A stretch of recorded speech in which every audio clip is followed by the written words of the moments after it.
Les gars, je vous ai fait une vidéo sur les avantages à être cadre, mais maintenant on va parler des inconvénients que personne ne veut vous dire. Parce que oui, être cadre c'est cool, mais surtout ce n'est pas gratuit. Premièrement, on ne compte plus les heures, voilà, mais surtout on observe tout ce que tu fais. Quand tu es cadre, tu n'es plus payé à l'heure. Donc quand tu fais une heure de plus, eh bien c'est cadeau.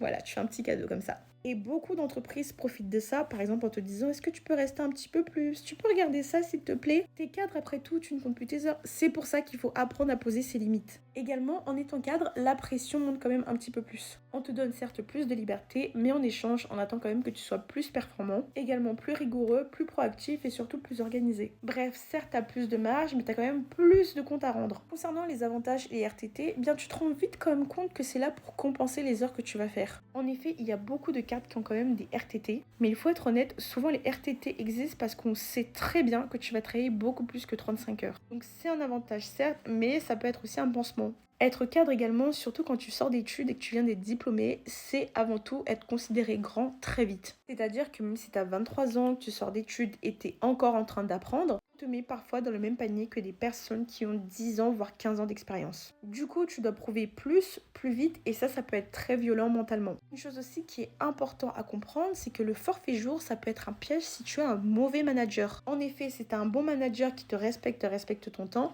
ça peut être un signe de liberté. Et par contre, si tu as un manager qui est toxique, alors ça peut être un réel enfer. En gros, le même contrat peut être un rêve ou un cauchemar. Donc le vrai sujet, ce n'est pas d'être cadre, mais c'est où est-ce que tu vas devenir cadre. Donc voilà, vous comprendrez que être cadre, c'est top, hein, mais c'est un package. Il y a des avantages de fou, mais il y a aussi des contraintes qu'on ne te dit jamais avant de signer ton contrat. Donc si vous décidez de passer cadre, faites-le en connaissance de cause. Et surtout, apprenez à poser vos limites, sinon ce sera vous le produit.